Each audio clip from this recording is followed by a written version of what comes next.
Hey everybody. Um, a little bit later talk here. Uh, I came across a man by the name of James Tour, Tour, a synthetic organic scientist, a very distinguished synthetic organic scientist. And I was really excited how he said they can't create life. Life is not reproducible using the methods we use because there's so many factors involved and time is against us and various other types of reactions need to occur.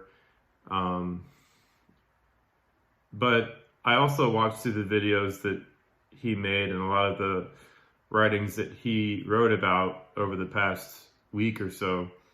And I might have been mistaken, but I haven't seen him mention anything to do with how a planet forms.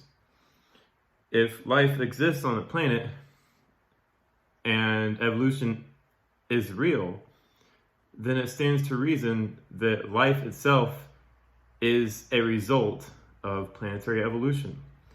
But in his videos, he makes no mentions of Earth's evolution, Earth's evolutionary history. He makes no mention of, obviously, stellar metamorphosis. I don't think he was never seen anything having to do with stellar metamorphosis or the theory that stellar evolution is planet formation. The stars are really hot, bright planets, and they cool and collapse.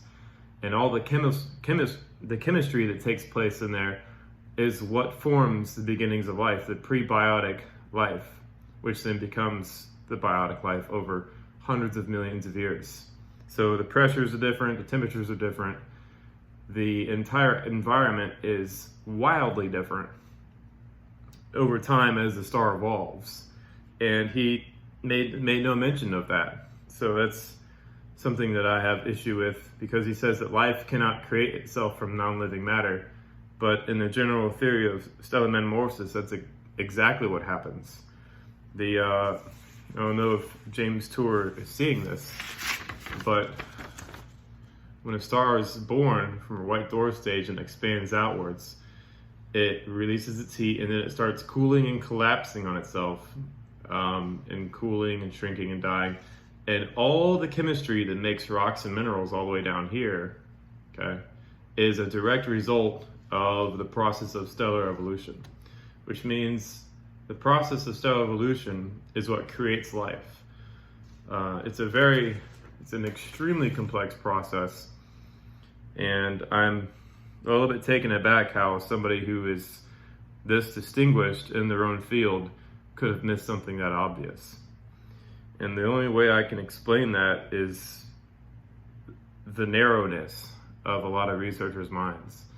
It's interesting to know that you have these people who work for so many years and they have such a narrow viewpoint and they know so much about so little that they miss the big picture. And I'm not saying that he's a dumb individual, because I'm not at all. I know he's very, very intelligent, very well respected, he knows his stuff. But the fact that he never mentions anything to do with the object that hosts the life in its past, how it evolved to its point, shows me that he just simply isn't considering all the information available. And in essence, that's not being a detective. And on this page, he says, Darwin admitted in 1859, quote, "Science as yet throws no light on the far higher problem of the essence or origin of life," end quote. And he writes here, "Today, synthetic organic chemistry confirms that life cannot create itself from non-living matter, leaving evolution without a scientifically verifiable starting point."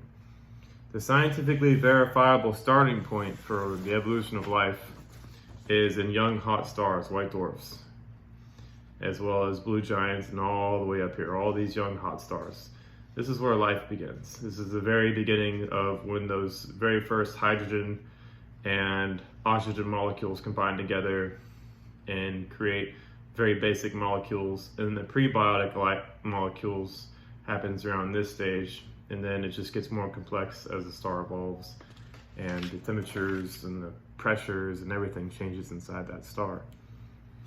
And life, in essence, is a direct result of a star's evolution.